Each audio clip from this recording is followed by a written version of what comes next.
يعملون.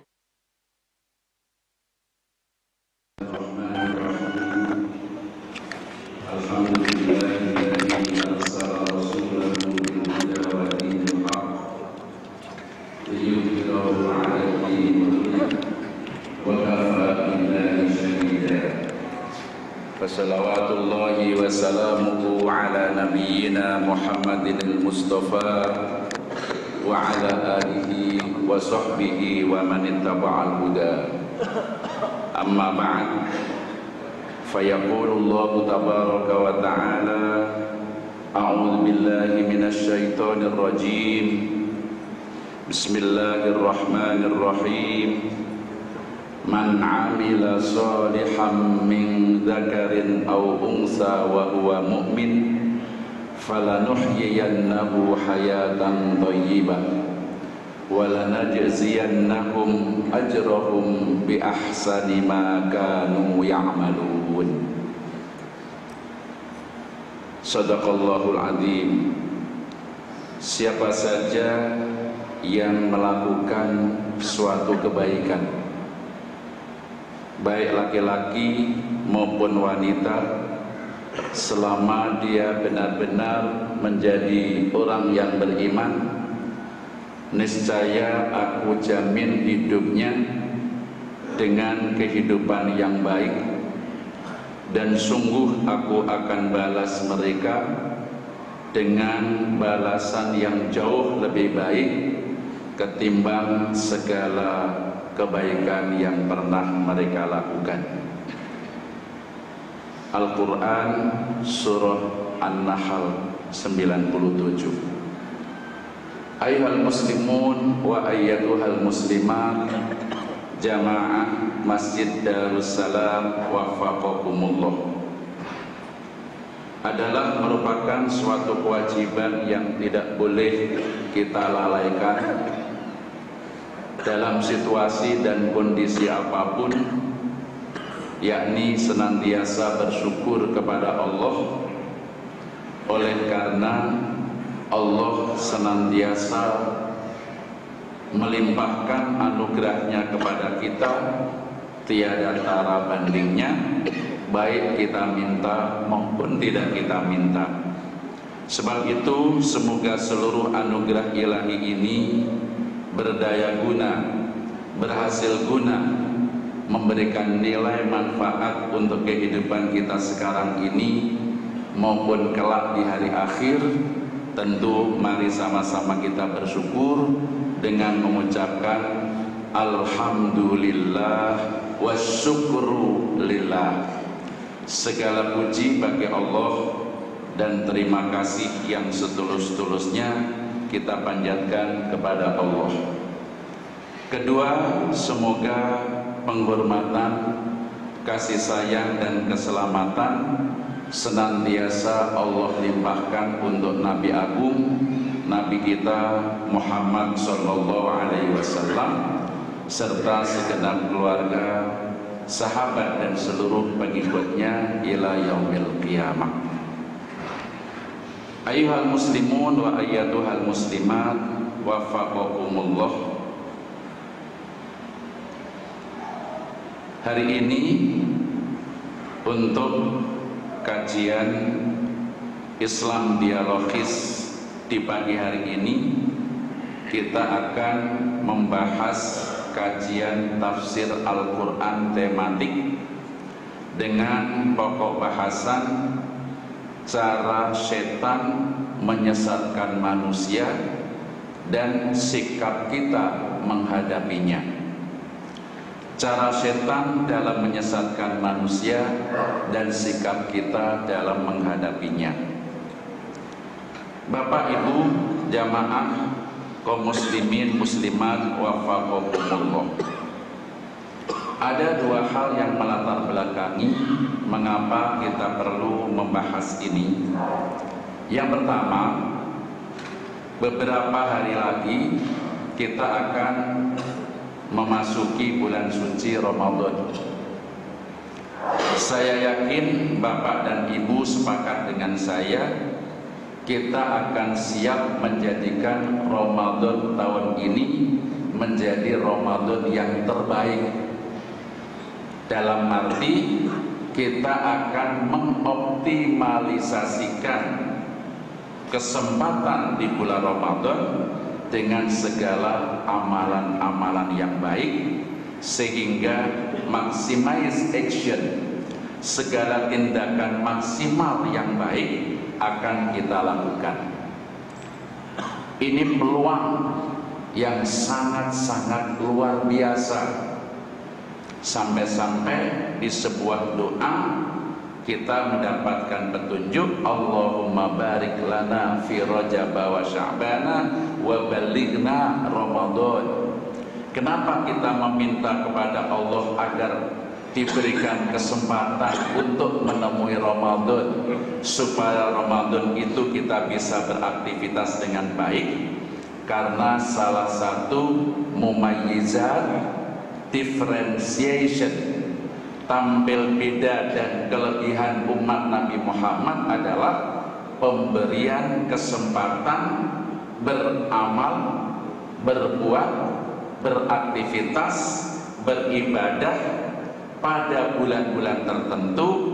Value, nilai, pahala, ganjaran, kompensasi yang diberikan Allah kepada umat Nabi Muhammad memiliki kelipatan-kelipatan yang agung. Ini peluang yang harus kita tangkap. Be the first, kun sabaqon. Jadilah yang terdepan untuk menjadi leader. Setiap peluang kesempatan yang ada jangan sampai terlewatkan. Tetapi di sisi lain ada kendala, ada hambatan, ada tantangan. Di balik peluang ada tantangan, yakni setan yang sengaja berjanji kepada Allah sampai kapanpun. Karena setan sudah ditetapkan Allah sebagai makhluk yang tersesat karena kesombongannya.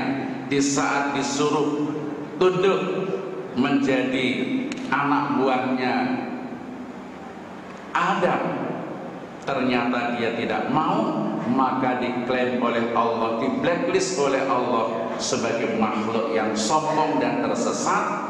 Maka terhitung sejak itu berjanji dia akan tetap menyesatkan, menggelincirkan, membujuk dan menyesatkan anak cucu Adam sampai kapanpun hari kiamat nanti berakhir.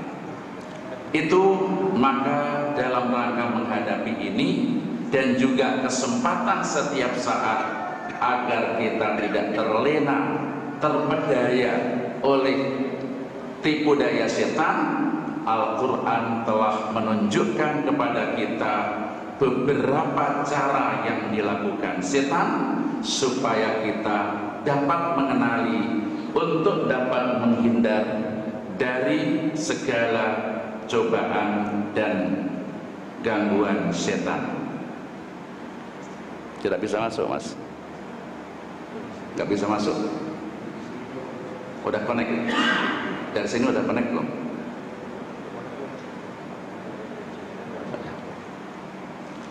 Pertanyaannya adalah, mengapa kita harus melakukan upaya hati-hati, waspada terhadap segala rayuan, godaan dan upaya setan menyesatkan kita? Karena setan adalah musuh yang nyata bagi manusia. Sepanjang zaman ia selalu berusaha menyesatkan manusia hingga manusia benar-benar menjadi tersesat. Sebelum manusia tersesat, setan tidak akan pernah berhenti menggoda dan menyesatkan kita. Baik, kelihatannya nggak connect, saya restart dulu, Pak. Kalau laptopnya nyala dulu. biasanya memang perlu restart. Baik, supaya Bapak Ibu melihat langsung PowerPoint yang sudah saya siapkan, supaya ada yang didengar dan ada yang dilihat, untuk dapat dikoreksi dan untuk lebih dapat mengikuti secara tepat. Maka saya bercerita dalam mukadimah ini mengapa setan ini merupakan musuh, tantangan yang memang harus kita hadapi secara cermat. Pada saat Rasulullah safar itu bepergian jauh. Orang yang bepergian jauh namanya musafir. Di saat Rasulullah sedang safar, melakukan perjalanan bersama para sahabat, terjadilah sebuah kasus. Tiba-tiba Rasulullah ini berhenti di depan salah satu masjid kampung. Pada saat Rasulullah berhenti di depan salah satu masjid kampung, tanpa ada ucapan apapun dari Nabi, maka sahabat ini bertanya, "Mada bika ya Rasulullah?" Kalau bahasa sekarang, ada apa denganmu ya Rasul? Itu mada bika. Mada bika, ada apa denganmu? Kalau bahasanya Peter Pan. Rasulullah menjawab, "Iklam, ketahuilah hai saudaraku, bahwa di masjid itu ada setan yang sedang mondar-mandir, di mana setan ini keluar masuk, sebentar keluar, sebentar masuk. Kalau bahasanya orang Jawa itu seperti ayam yang mau bertelur, betak-betok sono sini gak jelas." Nah, di saat itu maka para sahabat bertanya, "Memangnya ada apa ya Rasulullah? Kok setan sampai mondar-mandir, keluar masuk gak jelas kayak begitu?" Maka Rasulullah menjawab, rupanya setan ini ditanya oleh Rasulullah, apakah Rasulullah bisa melihat setan, Pak? Dalam kondisi tertentu, tidak selamanya Allah memberikan ma'unah kepada Rasulullah untuk memiliki kemampuan bisa berdialog dengan setan, karena Allah yang berkehendak. Di saat Allah berkehendak itulah maka Rasulullah diizinkan, diperkenankan untuk berdialog dengan setan.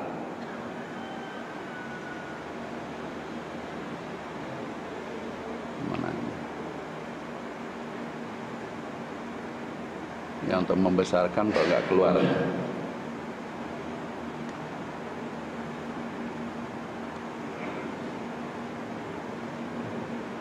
Ada yang bisa bantu Pak ini untuk membesarkan kok gak keluar ini?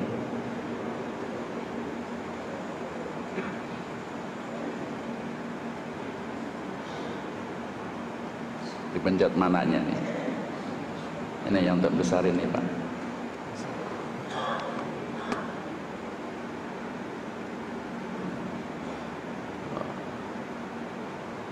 Biasanya di sini baru ditutup. Ya ini baru keluar. Ini. Ya udah.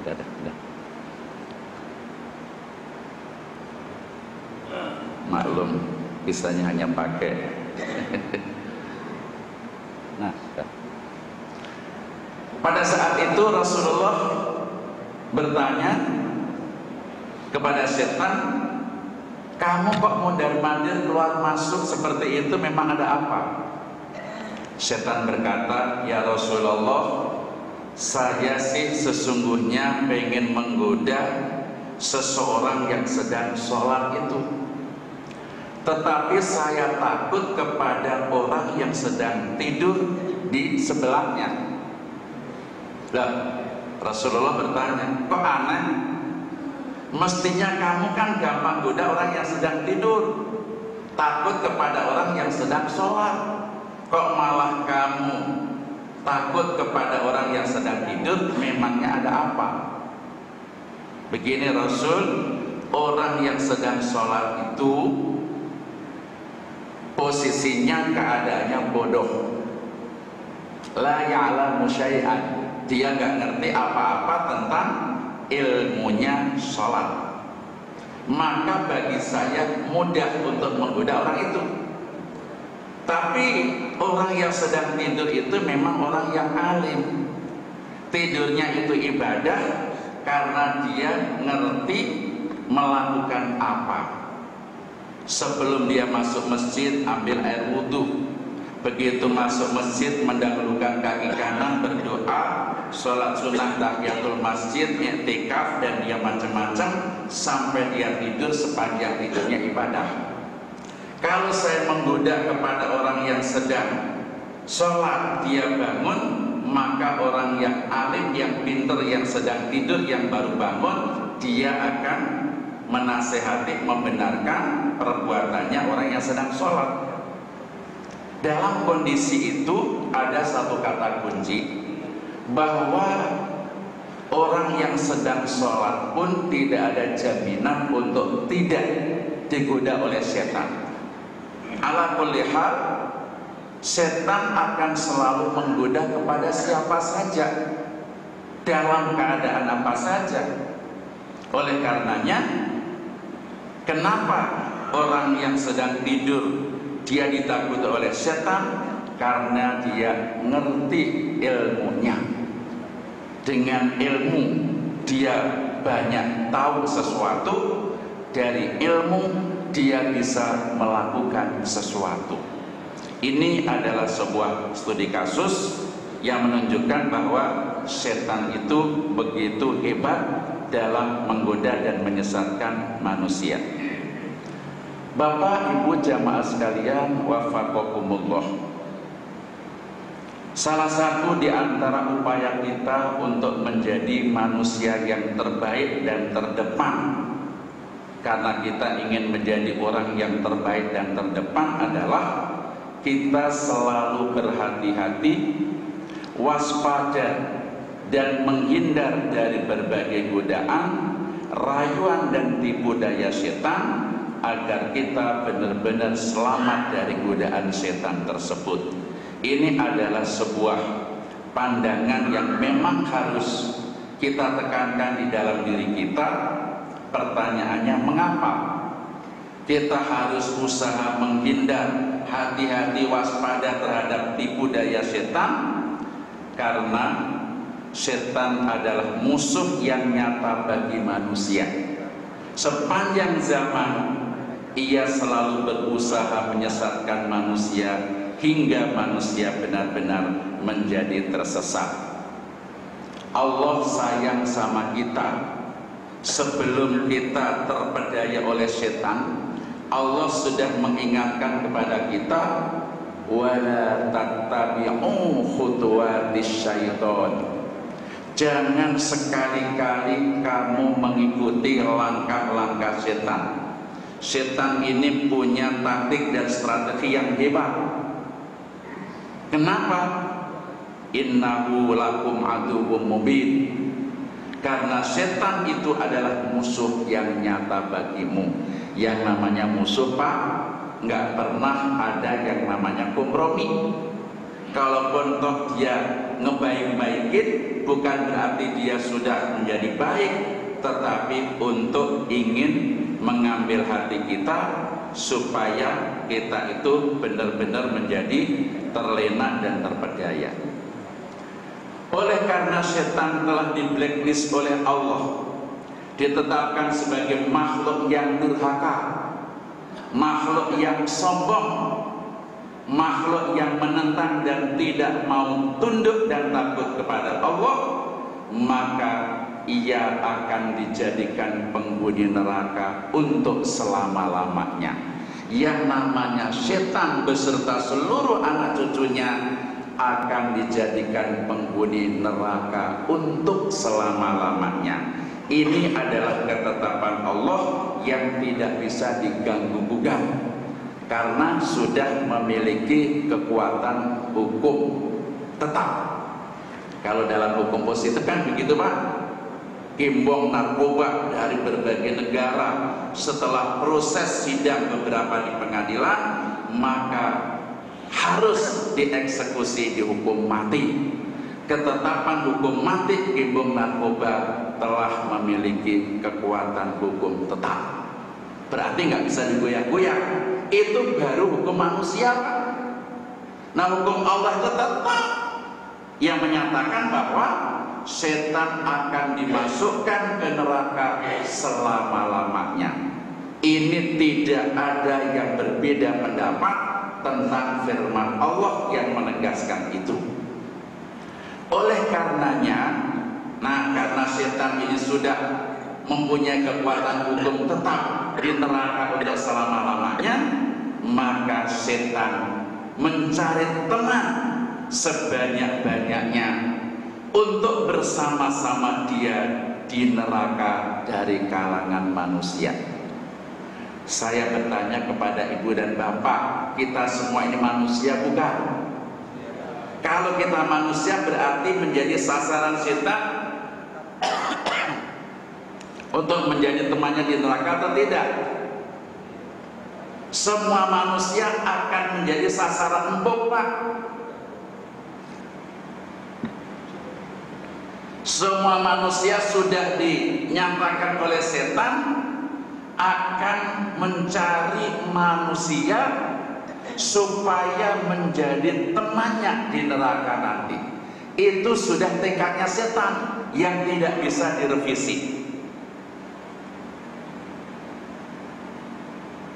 Nah, karena setan telah bertekad semacam itu, berarti kan kita harus mengkondisikan diri, hati-hati, waspada, melakukan apa supaya kita jangan sampai terperangkap, terkena tipu daya setan itu. Nah, sebelum kita melakukan apa atas tindakan setan, maka kita harus mengenali terlebih dahulu. Al-Quran telah memberikan petunjuk kepada kita bahwa setan dalam rangka menyesatkan manusia caranya banyak sekali. Bukan hanya banyak Pak, banyak sekali. Ini isim tafdilnya bahasa kita. Apa sajakah cara-cara setan dalam menyesatkan manusia?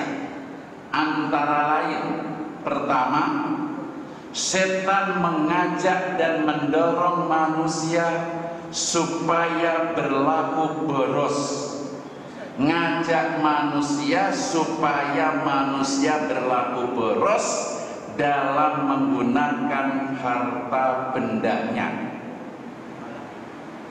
Mari kita buka mata, buka telinga, buka hati Pak. Mohon maaf lagi-lagi, jangan Bapak Ibu tersinggung. Orang kita ini punya pemahaman yang lebay. Kalau bahasanya anak gaul, kelewat batas. Antara lain begini, dalam ilmu ekonomi itu kan ada 3 prinsip Pak. Prinsip produksi, proses konsumsi, proses distribusi atau pertukaran. Ketika seseorang bekerja menghasilkan sebuah pekerjaan, itu namanya proses produksi. Hasil pekerjaannya bisa dimanfaatkan oleh pihak lain, itu namanya proses konsumsi. Karena hasilnya bisa dimanfaatkan orang lain memberikan kompensasi kepada kita sehingga kita mendapat hasil. Biasanya pada umumnya orang yang mendapat hasil dari pekerjaannya apapun profesi dan jenis pekerjaannya, selama dia mendapatkan hasil, punya pemahaman bahwa ini kan hasil jerih payah saya, maka terserah saya dong mau gunakan apa. Ini pada umumnya.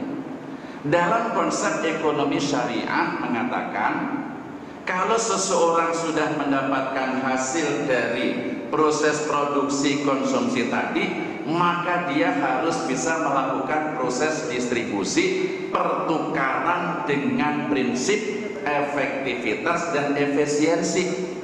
Artinya, dia bisa mengatur administrasi keuangan supaya bisa dimanfaatkan dengan efektivitas dan efisiensi, tepat guna.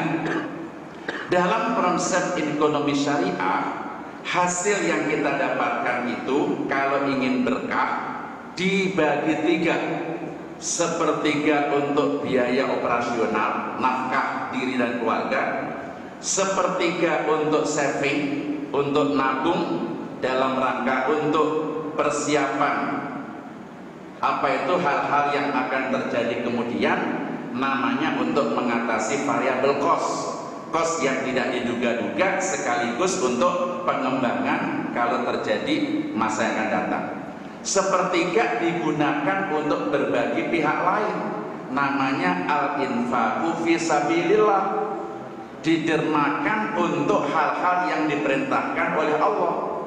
Apakah untuk memberi du'afa, yatim, miskin, pembangunan fasilitas umum, masjid dan segala macam, itu namanya al-infaq fisabilillah. Mestinya begitu, berimbang, sepertiga. Tapi kan orang kita enggak. Ketika dia mendapatkan hasil 5 juta, fixed cost-nya berapa, variable cost berapa, total cost berapa, maka dia ketika masih tersisa, pada umumnya orang ini terpedaya oleh setan untuk digunakan hal-hal yang bersifat pemborosan, untuk nyawer lah, untuk ngasih inilah, itulah, lah yang lain yang tidak benar. Itulah sasaran setan. Sehingga survei membuktikan betapa banyaknya orang kita ini tergoda oleh setan dengan melakukan pemborosan dalam hal memanfaatkan harta benda yang dimilikinya.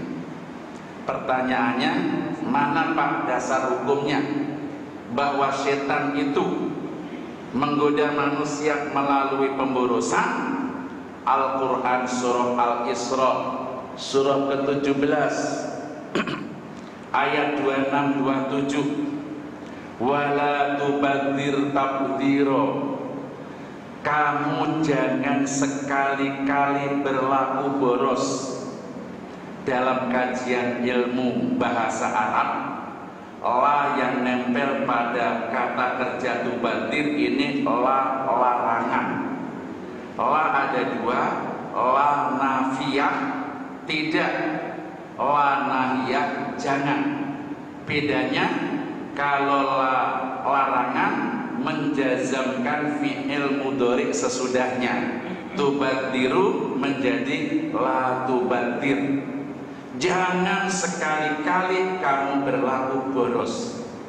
Di sini ditambah dengan tabdziron. Tabdziron ini maf'ul mutlaq, isim masdar dibaca nasab didahului oleh fi'ilnya, maka ini maf'ul mutlaq. Dalam ayat ini menyatakan taukid, urgent betul-betul. Jangan sekali-kali kamu berlaku boros. Ini larangan yang tidak bisa diganggu-gugat. Sebab kalau kamu melanggar ini bahaya. Sama dengan larangannya Allah kepada Adam dan Hawa ketika berada di surga saat itu. Hai Adam dan Hawa, silakan kamu menikmati segala fasilitas yang ada di sini. Tapi ingat, wala taqraba hadhihi syajarah. Ini juga larangan. Jangan sekali-kali kamu mendekati pohon yang ini. Kenapa? Sebab kalau kamu mendekati, mesti kamu akan merugi. Akibatnya diberitahu. Benar tak? Begitu dia mendekati, melanggar larangan itu, diusir dari surga, menderita. Alamak, ratusan tahun misah. Rabbana zalamna anfusana wa illam taghfir lana wa tarhamna lanakunanna minal khasirin. Kenapa setiap larangan Allah itu mesti ada susahnya kalau dilanggar? Maka kita dilarang oleh Allah, jangan sekali-kali kamu berlaku boros. Apa? Reasoningnya apa? Elahnya apa? Kok Allah melarang kita tidak berlaku boros? Innal mubadzirina kanu ikhwanas syayatin. Sesungguhnya orang-orang yang berlaku boros itu loh, mereka itu adalah saudaranya setan. Jadi kalau orang dalam pola gaya hidupnya, lifestyle-nya boros untuk menggunakan hasil yang dia dapat, digunakan untuk hal-hal yang bersifat kontraproduktif, mesti dia saudaranya setan. Padahal wa kana syaitanu li rabbih kafura, setan itu makhluk yang amat sangat ingkar kepada Tuhannya. Jadi kalau ada orang Islam berlaku boros dalam menggunakan miliknya, dia saudaranya setan ex officio, berarti dia ingkar kepada Tuhan. Ini dalil yang qat'i bagaimana kejelasan Allah memberikan petunjuk kepada kita, jangan berlaku boros, karena itu adalah cara setan menyesatkan kita. Yang kedua, tidak cukup hanya itu Pak, Ibu, menakut-nakuti manusia dengan kemiskinan. Lo jangan keluarin itu untuk ke masjid, sayang tuh, nanti kamu miskin. Daripada uangmu kamu gunakan untuk anak yatim, beasiswa, anak orang yang duafa, kamu gunakan untuk zakat segala macam-macamnya, sayang, lebih baik kamu gunakan untuk beli ini beli itu. Sebab kalau nanti kamu keluarkan, kamu miskin, kurang hartamu. Ini cara setan memasukkan sistem dan program di dalam hati dan pikiran kita, sekaligus menyuruh supaya kita berbuat jahat. Nggak ada lain dari itu.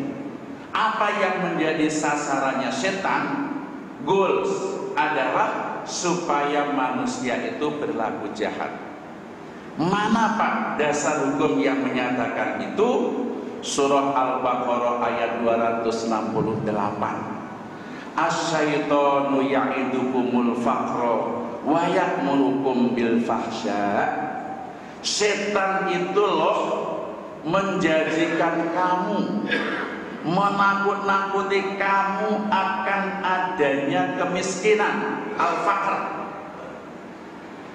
Dan bahkan bayak murukum bil fahsya, setan ini akan selalu menyuruhmu berbuat jahat. Ya'muru ini fi'lun mudhari', amara ya'muru.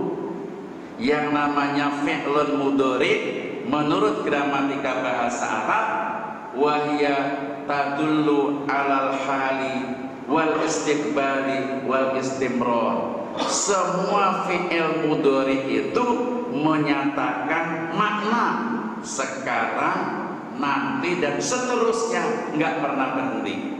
Nah, setan nggak pernah berhenti menyuruh kamu supaya berbuat jahat. Apakah jahat pada diri sendiri, jahat pada keluarga, jahat kepada lingkungannya, jahat kepada negaranya, siapapun dan apapun kejahatan itu adalah objek sasaran setan. Masya Allah Bapak Ibu. Jadi kita ini harus sadar bahwa itu bagian daripada tipu daya setan. Yang ketiga, mengajak manusia agar manusia itu tidak menghormati dan memuliakan orang lain.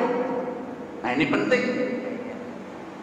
Jadi ketika setan sudah melakukan beberapa cara, maka orang yang sudah baik dengan cara apa? Memasukkan program dan sistem. Ibarat komputer ini kan dimasukkan program pak, sistem PowerPoint, sistem Excel, sistem Word, macam-macam lah, SPSS, supaya laptop atau komputer itu dengan sistem yang dimasukkan bisa menggunakan sesuai dengan sistem. Setan memasukkan sistemnya ke pikiran manusia, ke hati manusia, supaya orang itu punya sikap tidak mau menghormati orang lain. Ketemu temennya nggak mau melihat, boro-boro mau mengulurkan tangan salaman, mengucapkan salam. Bid'ah itu, haram, sampai fanatiknya kayak begitu. Sehingga datang ke masjid udah jerundul aja, udah tahu pak jerundul? Ini bahasa Jerman, bapak nggak tahu pak, nggak ada di sana jerundul itu ya. Pokoknya ono datang udah salat, ini selesai salat pergi, nggak mau noleh sana sini. Apa kabar bapak? Sehat? Gimana sekarang? Nggak mau kayak begitu. Dianggap salaman kanan kiri muzaharah itu bid'ah, nggak ada hadisnya, Rasul nggak kayak begitu, sehingga dia nggak mau menghormati orang lain. Ketika ada pengajian, kalau bukan guru dari kelompoknya nggak mau ikut, karena sudah punya mengklaim sendiri, ngenyek. Na'udzubillah min dzalik. Mohon maaf nih, karena sudah terjadi di mana akhir-akhir ini fanatisme ta'assubiyah. Kalau zaman Nabi dulu itu orang Arab itu ta'assubiyah, fanatisme kesukuan antara kabilah Aus, Khazraj, Kinana, Quraisy, Bani Hashim dan macam-macam itu fanatismenya tinggi. Kalau nggak sesuai dengan kelompoknya nggak mau bergaul, mereka selalu cekcok. Nah, sekarang sudah di era terbuka yang sudah Indonesia merdeka, kita bebas melakukan apa saja, belajar terbuka. Lah kok malah kita menyudutkan diri? Ayo, jawab, mau jawab apa? Karena saya diskusi kayak begini dengan teman-teman yang nggak mau diajak diskusi itu suka susah, nggak mau menghormati orang lain, padahal sesama Muslim. Ternyata itu bagian dari setan menggoda manusia supaya dengan sikap itu menjadi tersesat. Jadi menjadi golongan orang yang kafir. Mana pak, kok bapak berani mengatakan itu? Nah ini dia, surah Al-Baqarah ayat 34. Wa idh qulna lil malaikah, ketika aku instruksikan kepada para malaikat, di saat Allah menawarkan posisi, kalau istilah sekarang apa pak, jabatan yang dipublikasikan itu kan gubernur DKI kita kan melepaskan jabatan, apa namanya, lelang jabatan. Allah melelangkan jabatan untuk menjadi presiden, khalifah. Inna aradna al-amanata 'alas samawat. Hai langit, mau enggak kalau aku nunjuk kamu menjadi khalifah? Apa itu ya Tuhan khalifah? Kamu mengatur, memimpin, mengelola, memanfaatkan, dan harus mempertanggungjawabkan. Maka kata si langit, sorry Tuhan, mau nggak sanggup saya. Ya wes toh, kalau nggak sanggup ya wes, ojo nangis. Bahasanya saya. Wal ardi, bumi, bagaimana dengan bumi, mau nggak kamu? Sorry Tuhan, langit aja nggak sanggup, gua juga nggak sanggup. Wal jibal, gunung, bagaimana dengan gunung? Sorry, gua nggak sanggup. Begitu diserahkan kepada Adam, ternyata Adam menerima. Adam saat itu bukan Adam Jordan, itu mah Adam penyanyi dangdut itu Adam Jordan. Adam, wa hamalahal insan, Maka di saat Adam menerima posisi itu, lolos lelang jabatan sebagai khalifah, maka Allah menginstruksikan kepada siapa? Malaikah. Kalau Bapak Ibu membaca Al-Quran terjemah, maka hanya bunyinya begini. Dan ketika aku katakan kepada para malaikat, berarti audiennya, jamaahnya kan hanya malaikat toh. Itu yang nggak belajar bahasa Arab.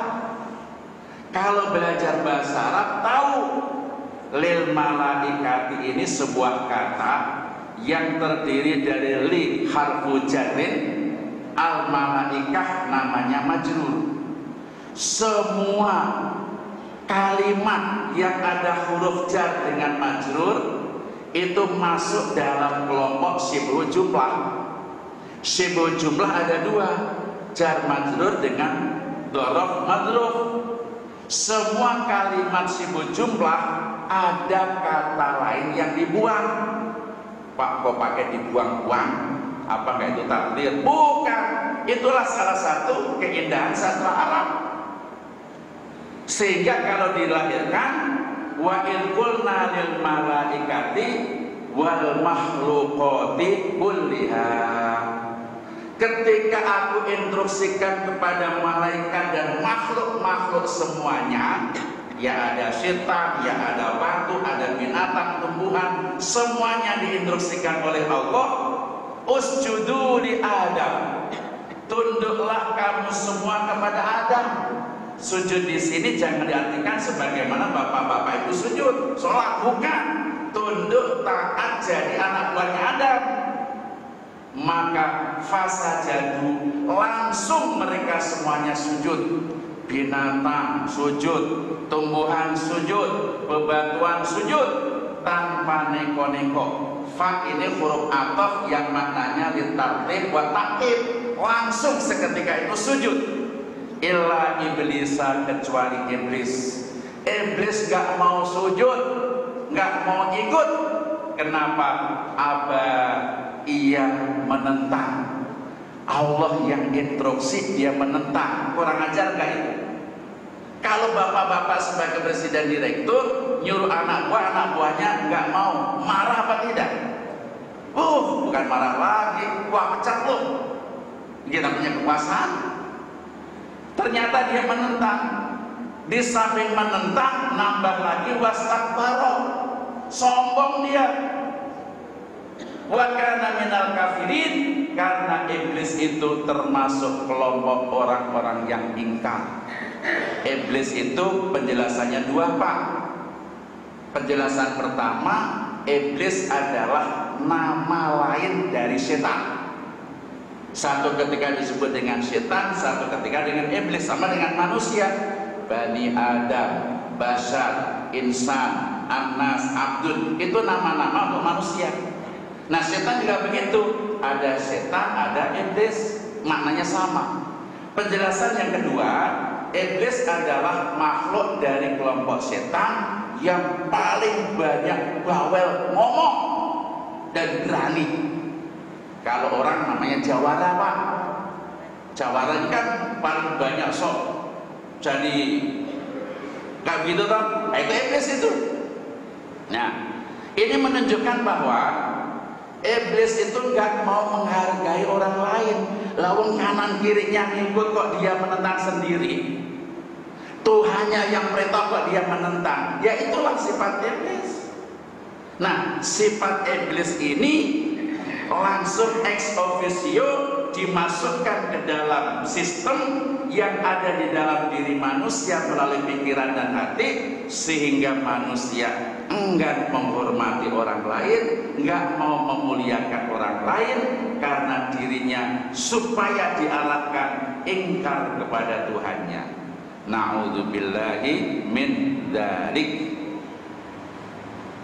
Lanjut. Setelah cara-cara itu dilalui, maka cara yang keempat untuk menyesatkan manusia, mengajak manusia agar memiliki sikap gengsi, merasa dirinya lebih baik, lebih segala-galanya dari orang lain. Kalau bahasanya anak gaul, nggak level dia sama gue. Dia mah nggak level dengan saya. Saya ini kan, kalau orang sudah muncul begitu, dia sudah terkena tipu daya setan. Mana Pak dasar hukumnya? Nih, surah Al-A'raf, surah yang ke-7 ayat 12. Ketika setan disuruh oleh Allah suruh tunduk kepada Adam, nggak mau, maka Allah minta klarifikasi, penjelasan. Qala, Allah berkata kepada iblis, ma mana'aka alla tasjuda id amartuka. Apa toh yang menyebabkan kamu nggak mau bersujud ketika aku memerintahkan kamu? Apa yang menghalang-halangi kamu sampai-sampai kamu tidak mau taat kepada Adam di saat aku instruksikan kepadamu? Maka iblis menjawab, qala ana khairun minhu. Tuhan, gua lebih baik daripada dia. Saya lebih baik daripada setan. Khalaqtani min nar. Engkau ciptakan aku dari api, wa khalaqtahu min tinin, dan engkau menciptakan Adam dari tanah. Api dengan tanah enggak level lah ya. Masa api suruh sujud sama tanah? Enggak. Gua enggak level sama dia. Amit-amit dah. Nah, itu kalau bahasanya orang Cibubur. Ini namanya kesombongan, merasa dirinya lebih. Kalau ada orang sudah merasa gitu, gua lebih baik, kelompok kami lebih steril, kami lebih ini, dia salah, dia sesat, naudzubillah, berarti dia sudah terkena tipu daya setan dengan casing yang macam-macam kayak begitu. Naudzubillahi min dzalik. Yang kelima, cara setan menggoda dan menyesatkan manusia, ini Pak penting. Jangan sampai lengah ibu bapak. Setan bertekad dan berjanji sepenuh hati untuk benar-benar akan menghalang-halangi manusia dari jalan yang lurus, dari jalan yang diridhai Allah, dan supaya manusia enggan bersyukur kepada Allah. Setan berjanji sampai kapanpun dia akan menghalang-halangi manusia ketika manusia hendak menuju ke jalan yang lurus, ke jalan yang diridhai Allah, dia ngerangkeng Pak, sehingga kita tidak bisa kemana-mana. Mana Pak itu dasar hukumnya? Ada di dalam surah Al-A'raf ayat 16-17. Qala, setan berkata, iblis berkata, fabima aghwaytani, sebab engkau telah menghukum aku tersesat, engkau telah mengklaim kami tersesat ya Allah, maka saya bertekad, la'aqudanna lahum, saya akan menghalang-halangi mereka supaya anak cucu Adam itu tetap berada di tempatnya, sirotokal mustaqim, dari menuju ke jalan yang lurus. Ketika manusia hendak keluar melakukan kebaikan, saya ikat dia, saya patok dia supaya dia tidak bisa melakukan kebaikan itu. Bukan hanya itu, tekadnya setan saking jahatnya, summala atiyannahum, lalu aku akan mendatangi manusia, min baini aidihim, dari sisi depan manusia, wa min khalfihim, dari sisi belakang manusia, wa an aimanihim, dari kanan manusia, wa an syama'ilihim, dari kiri manusia. Setan saking begitu gigihnya ibu bapak pengen keluar menuju ke tempat yang diridhai Allah, menuju ke tempat yang lurus. Setan datang dari depan, dari belakang, dari kanan, dari kiri. Ayo, kalau sudah dikerangkeng oleh setan yang begitu, bapak ibu mau kemana? Loncat ke atas, bajing namanya itu, bajing loncat sama kutu loncat. Bapak mau loncat, lawang semua arah sudah diterangkan oleh setan. Ini tekadnya setan, Pak, Ibu. Depan, belakang, kanan, kiri supaya kita tidak berdaya. Begitu jahatnya setan sama kita. Caranya macam-macam.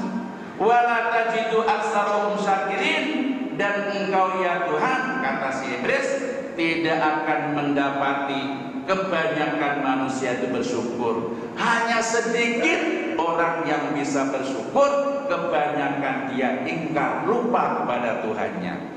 Masya Allah, na'udzubillahi min dzalik. Kemudian yang keenam, cara setan menyesatkan manusia, selalu berupaya dengan tidak pernah bosan dan berhenti mengajak dan menyuruh manusia agar manusia melakukan perbuatan jahat dan keji, serta mengatakan sesuatu yang tidak diketahui, supaya dia ini menjadi sok tahu. Dia sesungguhnya tidak tahu, tapi hanya karena ego, hanya karena prestis, hanya karena ingin segala macamnya, dia mencoba untuk memberitahu, mengatakan sesuatu yang tidak tahu, maka dia menjadi sok tahu. Mana Pak dalil yang menyatakan hal itu? Ada di dalam Al-Quran surah Al-Baqarah 169. Innama ya'murukum bis-su'i wal fahsya. Setan itu hanyalah menyuruh kamu berbuat buruk dan keji, berbuat jahat dan keji. Innama ini kata Arab yang special edition, edisi khusus. Ketika kata dirangkai dalam sebuah kalimat, dia menyatakan makna khusus. Apa artinya? Setan hanya khusus ketika menyuruh kamu, tiada lain perintahnya selain ke arah yang jahat dan ke arah yang keji. Yang lain no way. Begitu kejinya setan. Wa antaqulu, supaya kamu mengatakan Allahi berdalih atas nama Allah, mala ta'lamuna, sesuatu yang kamu tidak pernah tahu, yang kamu belum tahu, ternyata kamu mengatakan itu, berarti namanya sok tahu. Oke, nah ini yang bagus Pak, yang ketujuh, dan lain-lain. Maksudnya masih banyak cara lain. Kenapa tak kasih space dan lain-lain, supaya Bapak Ibu bisa berkesempatan untuk belajar lagi sendiri atau dengan siapa saja. Jangan hanya ngikutin aturannya itu Ustaz, supaya pemikiran Ibu Bapak ini jangan pasif. Saya berikan kebebasan, materi ini silakan Bapak tanyakan ulang, klarifikasi ulang, dalami ulang, direnungkan, dijiwai. Kalau Bapak Ibu sudah yakin ini benar, amalkan, insya Allah kita akan selamat. Nah, angle yang kedua, dikit penutup.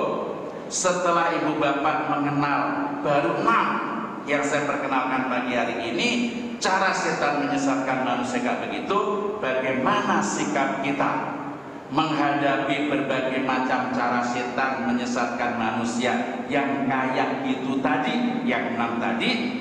Maka jawabannya minimal paling tidak kita harus sadar, kita harus ingat bahwa kita sedang tergoda oleh setan. Setan mesti menyesatkan kita, dan kita mohon perlindungan kepada Allah dari godaan setan, agar kita benar-benar terhindar dan selamat dari setan. Bagaimana Pak doa antibody, doa antivirus dari setan, supaya kita tidak mudah terperosok karena godaan setan yang tadi? Membaca isti'adah, permohonan perlindungan Bapak Ibu sudah hafal di luar kepala, a'udzu billahi minasyaitonir rajim. Tapi mohon maaf, yang saya temukan keseharian, kita membaca doa ini hanya dibaca ketika hendak membaca Al-Quran. Pada umumnya kan begitu Pak. Memang kita diperintahkan itu. Wa idza qara'tal Qur'ana fasta'id billahi minasyaitonir rajim. Kalau kamu ingin membaca Al-Quran, mohon perlindungan kepada Allah dari godaan setan yang terkutuk. Betul. Tetapi kan bukan berarti a'udzubillahi minasyaitonir rajim dibaca hanya ketika membaca Al-Quran saja, tidak. Justru setiap saat ketika ibu bapak sudah mulai risau, wah ini kira-kira ini godaan setan apa karena memang ini mereka petunjuk, segera isti'adzah dengan penuh keyakinan. Memangnya ada perintahnya Pak? Ada. Nah ini dia nih perintahnya. Al-Quran surah Al-A'raf ayat 200. Wa imma yanzaghannaka minasyaitoni nazghun. Jika kamu ditimpa suatu godaan dari setan, fasta'in, segeralah kamu berlindung kepada Allah. Kalau kamu sudah mulai terusik tergoda oleh setan, segeralah berlindung kepada Allah. Jadi kalau komputer kamu sudah mulai ada virus, maka segeralah harus bersihin. Nah, dengan apa? Semadaf dengan apa terserah itu, harus segera dibersihin tadi itu. Nah ini dia fasta'id, cara membersihkan setan yang menggoda kita, berlindung kepada Allah. Innahu sami'un alimun, karena setan Allah, mohon maaf, innahu sesungguhnya Allah sami'un maha mendengar, alimun maha mengetahui segala apa yang dilakukan oleh hambanya. Nah,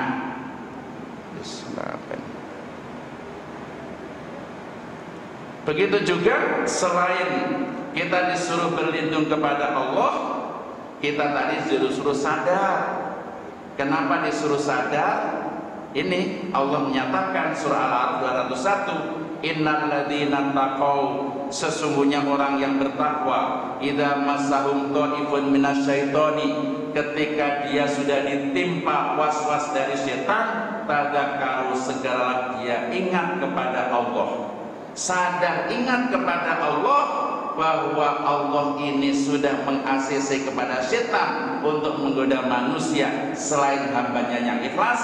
Maka dikala itu ibu bapak sadar, fa'idha hum mubsirun, mereka akan melihat kesalahan-kesalahannya.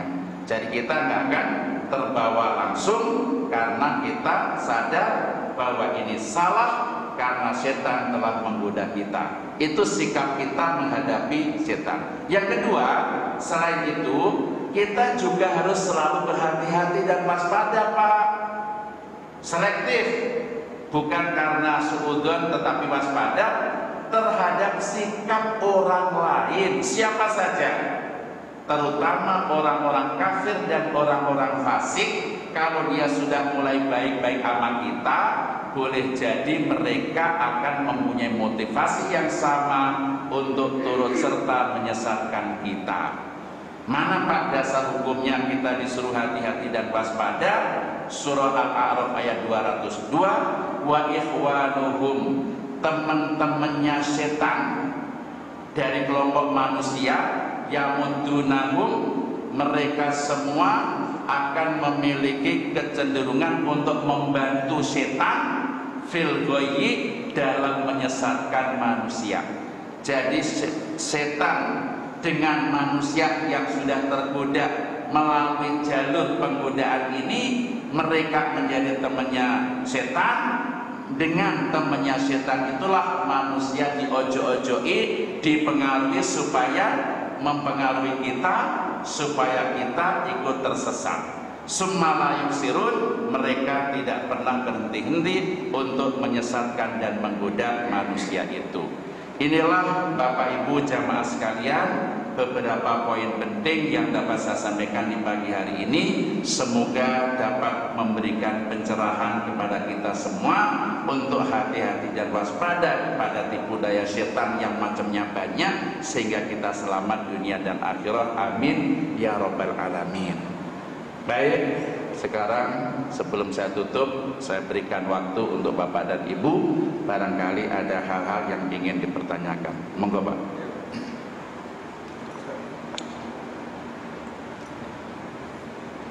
Ya, Mas. Assalamualaikum warahmatullahi wabarakatuh. Waalaikumsalam warahmatullahi wabarakatuh. Jadi kalau saya sampaikan bahwa sudah ada keputusan tentang agama bahwa setan itu akan bisa digunakan. Sebenarnya saya pernah dengar kisah ada yang muslim setan itu iblis. Apa? Saya pernah dengar kisah bahwa setan itu ada yang muslim. Setan? Ada yang muslim. Jadi oh iya, iya. itu pertama. Dan kedua, bagaimana pendapat Bapak yang beristilah perawat setan dan bersifat setan? Ya, ya, baik Pak. Terima kasih. Nah, perlunya kita belajar kan seperti ini Pak. Mencari tahu sesuatu yang kita belum tahu, supaya kita menjadi tahu, sehingga bisa melakukan berdasarkan yang kita tahu. Sebahagian kita ini sering mendapat informasi yang remeng-remeng, kayaknya, mungkin, barangkali, katanya, dalam konsep ilmu itu tidak ilmiah. Nah, kita pagi hari ini adalah dirosah. Nah, karena kita studi menggunakan metode tanya jawab, maka Bapak bertanya, saya menjawab. Terima kasih Pak. Yang pertama, katanya ada setan apa iblis yang muslim dan non muslim. Nah itu saya klarifikasi, ada makhluk halus yang tidak seperti kita, punya alam yang memang sebahagiannya baik, sebahagiannya tidak baik. Begitu juga keyakinannya, ada yang dia tunduk kepada Allah, ada yang tidak. Itu makhluk halus gaib yang tidak bisa diindra oleh kasat mata manusia pada umumnya, kecuali orang-orang tertentu yang bersahabat memiliki kemampuan ilmu untuk menaklukkan dan melihat itu bisa. Itu makhluk namanya jin, bukan setan. Kalau jin memang dia punya tugas seperti kita. Wa ma khalaqtul jinna wal insa illa liya'budun.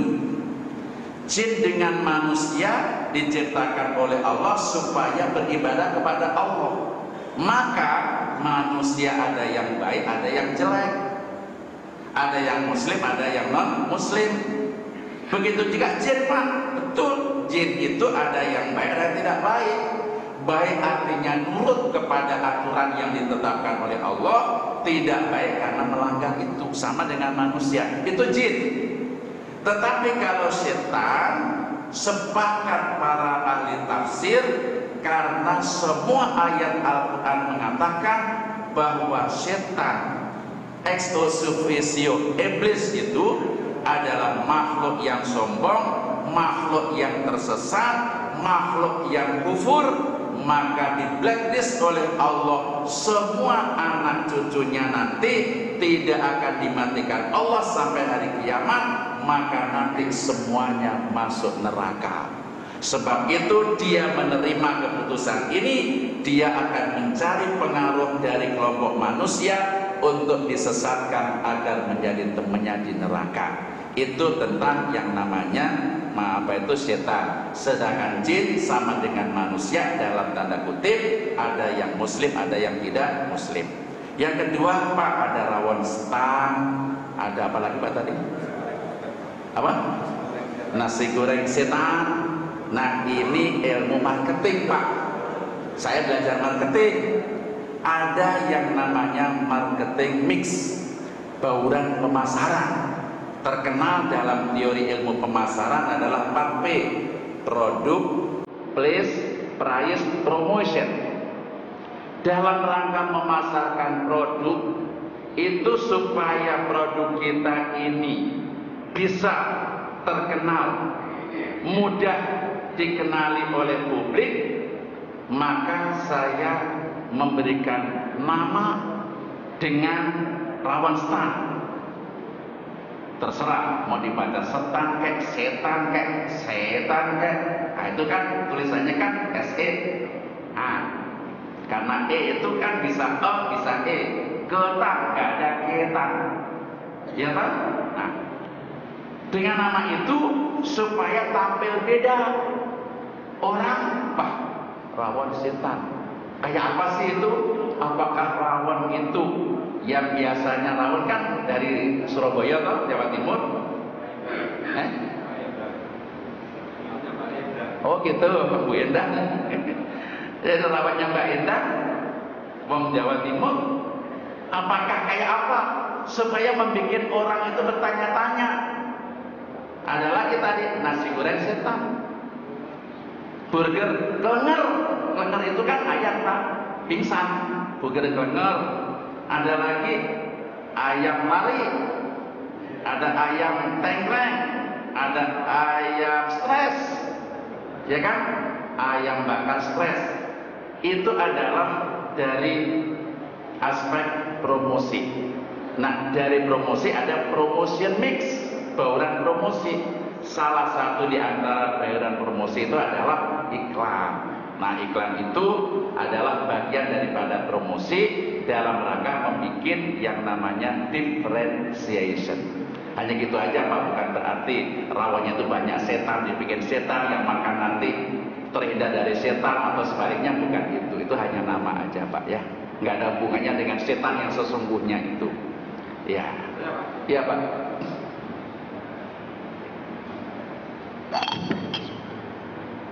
Terima kasih. Assalamualaikum warahmatullahi wabarakatuh. Waalaikumsalam warahmatullahi wabarakatuh. Makhluk ini saya dengan pelajaran kita bahwa Apa? bahwa semua Oh iya. sudah jin dan manusia, yang mana manusia dari pertama dan jin dari api. Kemudian Allah menjelaskan apa itu iblis, apa itu setan, apa itu jin, yang mereka satu jenis. Kemudian yang kedua dalam Al-Quran Allah berfirman banyak yang bersesuatu lima. Apa yang kedua? Ini adalah setan doi. Kenapa kita bisa terpercaya? Allah menjelaskan. Oh iya. Baik, untuk pertanyaan pertama, jin, setan segala macamnya, mohon maaf saya handle saja. Kalau saya berbicara jin sepotong nanti malah bayang-bayang Pak. Jadi nggak akan ketemu antara bawah dengan mur. Karena pembahasan jin ini panjang lebar. Mudah-mudahan ada kesempatan, di lain kesempatan saya akan berbicara tentang jin. Tapi paling tidak sambil menunggu Bapak ketemu dengan saya kapan di mana, ada buku tentang rahasia jin.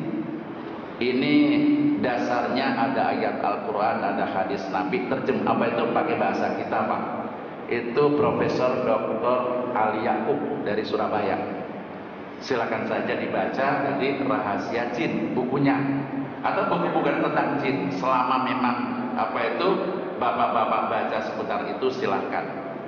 Nanti kalau menemukan hal-hal yang kira-kira kok remeng-remeng, nanti Bapak tanyakan kepada yang lain, karena dalam bahasa Al-Quran itu ada makna hakiki, ada makna majazi, ada makna kinayah dan sebagainya. Panjanglah urusannya. Jadi nggak mungkin saya jelaskan sepotong. Yang jelas sekilas saja, manusia itu makhluk yang zohiriyah. Kemudian setan dengan jin itu adalah makhluk yang apa itu sirriyah, karena alamnya adalah sirriyah, termasuk gaib, metafisik. Kita wajib percaya adanya itu. Alladzina yu'minuna bil ghaibi. Kenapa gaib? Tidak bisa diindra oleh kasat mata manusia sebagaimana alam jasad seperti ini. Nah, maka dia punya tugas beribadah. Bagaimana ibadahnya iblis itu nanti pembahasan yang tadi panjang lebar. terus macam-macamnya jin, maksud saya, maaf, jin, bukan iblis. Kalau iblis jelas. Kemudian bagaimana macam-macamnya kegiatan jin, itu memang panjang lebar. Itu saya handle gitu aja. Yang kedua terkait dengan apa tadi? Setan itu doif. Kenapa kok justru malah lebih kuat? Doif adalah sebuah ketetapan supaya manusia itu sadar bahwa manusia ini adalah makhluk Allah yang terbaik dan terkuat. Walaupun setan itu canggih dalam menyesatkan manusia, tetapi manusia dengan petunjuk yang diberikan Allah, dia akan mampu menaklukkan setan. Mampu. Bagaimana Pak? Ibadakal mukhlasin. Si setan sendiri sudah bertekad, gua akan menyesatkan anak cucu Adam sampai kapanpun ya Tuhan, tapi kecuali hamba-hambamu yang ikhlas. Berarti ketika manusia diberikan petunjuk oleh Allah bisa bersikap ikhlas, mesti dia akan mampu menaklukkan setan, walaupun setan itu secanggih apapun. Ini menunjukkan bahwa walaupun setan caranya menyesatkan hebat, tetapi dia masih lemah karena masih bisa dikalahkan oleh manusia. Itu secara maknawi yang pertama. Maknawi yang kedua, lemah secara fisik dan mental. Fisiknya setan beda jauh dengan fisiknya manusia. Manusia secara fisik diberikan kekuatan oleh Allah, mampu menghandle puluhan kilo, bahkan ratusan kilo. Contoh, Tolut ketika dia ada tembok benteng yang roboh,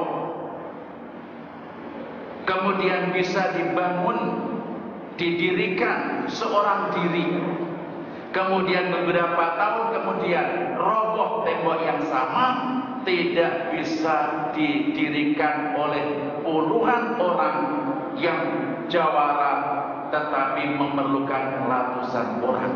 Berarti Allah memberikan nilai lebih kepada manusia, kekuatan fisik yang luar biasa.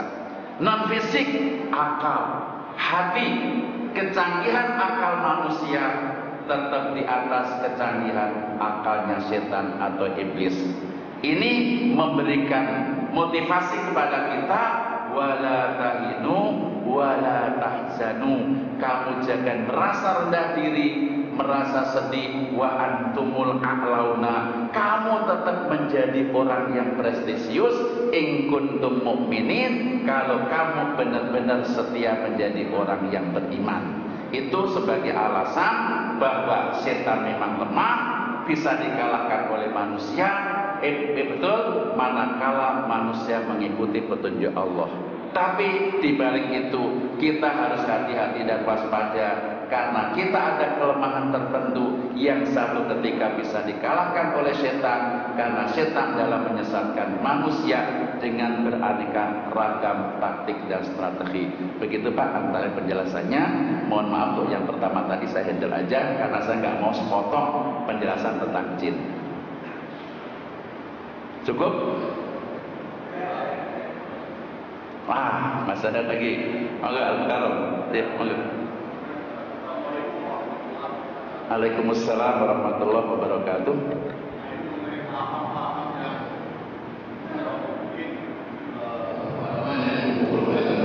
Faham dalam arti aliran maksudnya Pak? Atau paham aktivisme. Itu kan menjawab manusia dari diri orang dengan materi ya. Nah, paham yang seperti ini apakah yang kita sebagai paham setan atau gimana?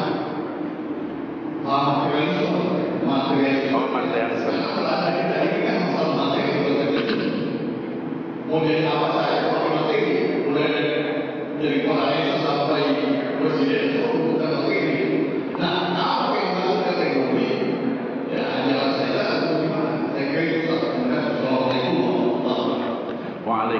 Waalaikumsalam warahmatullahi wabarakatuh. Terima kasih Pak. Jadi paham yang Bapak maksud adalah aliran, ya, pemikiran yang dijadikan filosofi seseorang dalam mengambil keputusan dan melangkah, seperti itu namanya aliran paham.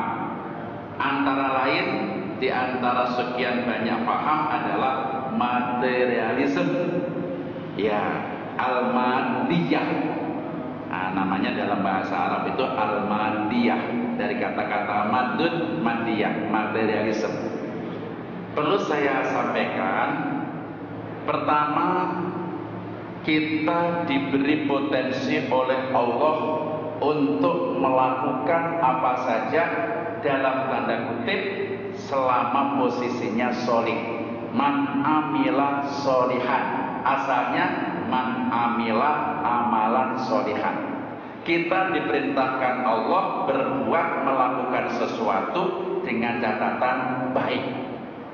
Nah, satu. Yang kedua, kita disuruh mencari harta benda sebanyak-banyaknya. Iya, nggak ada ayat Al-Quran kamu jadi fakir, enggak. Kita disuruh mencari. Wa idza fa idza qudiyatis sholatu fantashiru fil ardi wabtaghu min fadlillah. Kalau sudah ditunaikan ibadah sholat Jumat terutama, bertebaralah di muka bumi, carilah anugerah Allah. Kita disuruh mencari kebendaan sebanyak-banyaknya. Tapi ingat, ada ketentuan wa kulu mimma razaqakumullah halalan thayyiban. Nah ini, kita disuruh mengkonsumsi hasil daripada upaya itu dengan yang halal dan yang baik. Kesimpulannya, proses produksi, mencari sampai mendapatkan, sampai mengerjakan sesuatu pekerjaan itu harus halalan thayyiban.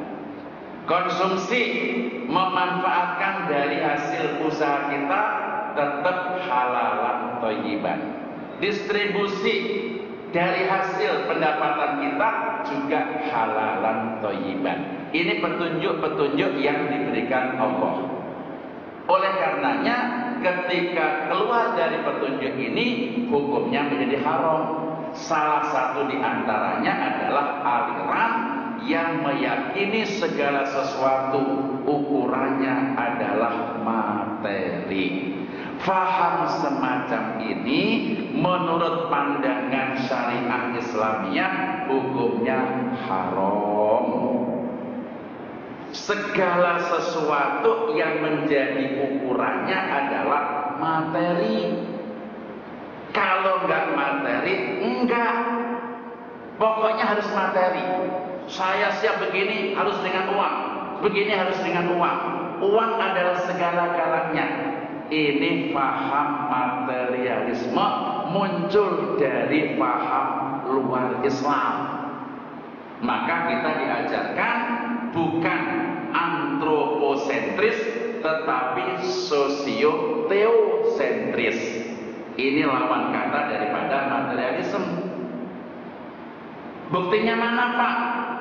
Bahwa kita nggak boleh materi oriented, karena Allah memberikan kita dengan anugerahnya yang macam-macam ini sudah ada salurannya yang jelas.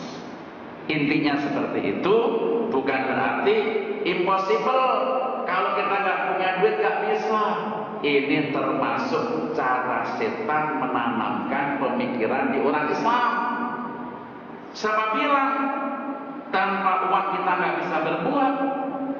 Banyak yang bisa kita berdayakan. Kasus kecil ya Pak, sedikit izinkan saya 2 menit. Pada masa Rasulullah ada anak muda. Ini studi kasus menguatkan argumentasi yang saya sampaikan. Karena dia lontang-lantung gak punya pekerjaan apa-apa, maka dia datang minta bantuan kepada Rasulullah Shallallahu Alaihi Wasallam. Maka Rasulullah beri makanan. Seminggu kemudian si anak muda ini ketagihan, Wah enak juga ini, minta kepada Rasul nggak macem-macem, nggak ditanya macam dikasih. Datang lagi yang kedua dengan sikap dan penampilan yang sangat rentan, lebih jelek daripada minggu yang lalu. Rasulullah iba di samping memberi makanan juga memberi pakaian. Wah makin GR si anak muda yang rontang-lantung. Minggu ketiga harapannya ada pemberian lebih, namanya juga anak batur, matrik. Rasulullah nggak kasih makanan, nggak kasih minuman, ngasih apa? Kapak, golok, alat untuk motong kayu, namanya kapak. Terserahlah, kapak kayak golok kayak, pokoknya alat untuk memotong kayu. Si anak muda bingung, wah. Padahal saya pengen dikasih makan, pakaian sama lain. Kok Rasulullah hanya kapak doang? Buat apa nih? Apa bisa mengenyangkan saya? Tapi karena dia itu minta kan nggak boleh protes, nggak boleh nawar, malu dong. Udahlah dengan berat hati diterima ini tak kapak dibawa pulang. Sambil ketutup, waduh, sial gua hari ini. Kok nggak kayak minggu yang lalu lagi, waduh, sial pokoknya hari ini sial gua. Dilalaknya Pak, di tengah perjalanan pulang bawa kapak, ketemu si aki-aki bawa kapak juga. Nah, terinspirasi ini, loh, kok Bapak Ibu si aki-aki bawa kapak? Saya juga bawa kapak itu, tapi nggak tahu mau gunakan untuk apa. Memang kita makan kapak, pakaian kapak kan tidak. Maka dia kreatif Pak. Allah memberikan hidayah melalui pemberian Rasul, karena nggak mungkin Rasulullah melakukan sesuatu itu membuat orang tersesat. Allah memberikan hidayah, si anak ini mampu berpikir, ingin belajar kepada si aki-aki yang bawa kapak. Maka secara diam-diam dia buntutin dari belakang. Kemana si aki-aki akan pergi, gua mau ikuti. Naik gunung, turun gunung, terus di salah satu gunung yang banyak pohon, aki-aki ini berhenti. Ngapain? Motongin kayu bakar dengan kapaknya. Oh begitu toh. Terus diapain? Setelah kayu bakar dipotongin, dibendel sesuai dengan kemampuan si aki-aki ini, lalu dipikul Pak. Dibawa kemana? Diikuti sama si anak muda ini. Oh rupanya dibawa aki-aki ke pasar, dijual. Dari hasil penjualan dia dapat uang. Terus kemana? Uang dari penjualan kayu digunakan untuk beli makanan. Akhirnya dibawa kemana lagi? Bawa pulang ke rumah, diserahkan untuk keluarganya, bersama dia nikmatnya memakan makanan dari hasil jerih payahnya sendiri. Nah anak muda ini mau belajar Pak. Loh, aki-aki besok aja bisa begitu, ngapain gua masih muda gak bisa? Saya harus bisa, saya akan seperti itu. Maka si anak muda balik lagi menuju ke gunung, di mana aki-aki nyari kayu bakar. Dia getol, semangatnya tinggi, himmahnya tinggi. Maka kayu bakar dipotongi dengan jumlah yang lebih besar daripada aki-aki. Dia tenaganya muda, kalau lebih kuat Pak, maka dia bisa membendel banyak kayu bakar, segera dibawa ke pasar, dijual. Dari hasil penjualan itu dia dapat uang digunakan untuk membeli makanan. Karena dia hanya seorang diri, masih lebih, maka dia bisa menggunakan kelebihan sisa hasil pendapatan untuk membeli pakaian sekedarnya. Hari kedua melakukan yang sama, mendapatkan hasil beli makanan, pakaian. Hari ketiga lebih banyak lagi, hari keempat dan seterusnya. 2 minggu kemudian anak ini menghadap Rasul. Ya Rasul, mohon izin, kalau 2 minggu yang lalu saya datang kemari minta bantuan 2 kali, hari ini saya datang kemari tidak minta bantuan. Pertama, saya mengucapkan terima kasih kepada Baginda karena telah memberikan modal kapak kepada saya, sehingga kapak yang Anda berikan kepada saya dapat gunakan untuk bekerja. Dari pekerjaan itu ternyata saya mendapatkan hasil. Dari hasil saya bagi 3, sepertiga untuk makan, sepertiga untuk menabung, sepertiga untuk saya serahkan kepada engkau, agar engkau memberikan ini kepada orang yang lebih butuh, sebagaimana pengalaman saya dulu. Tuh Pak.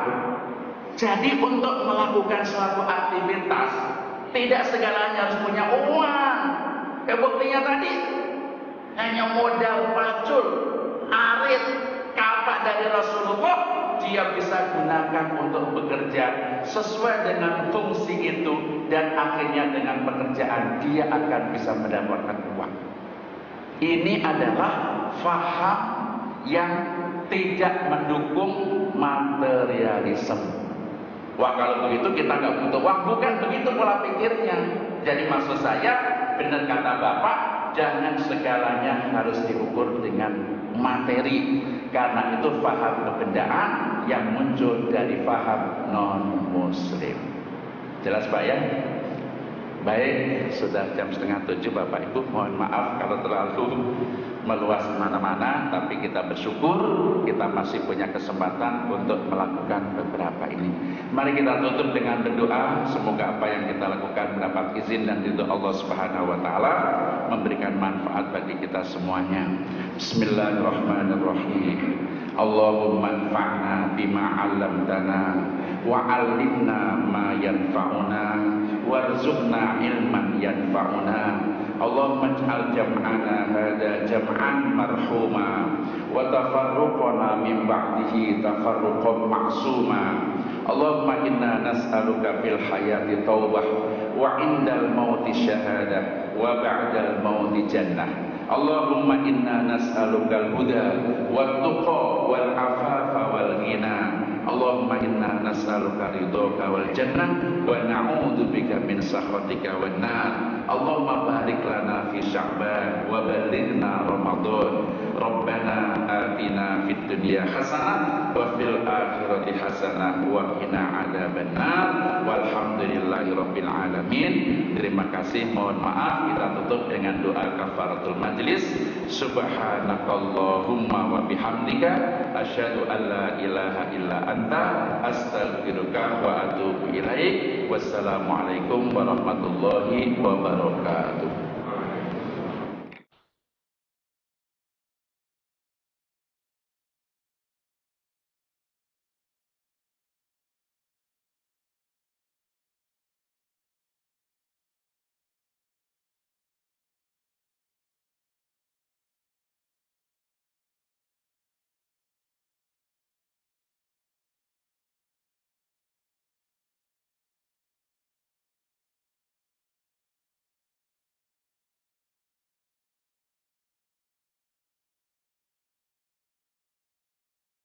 Allah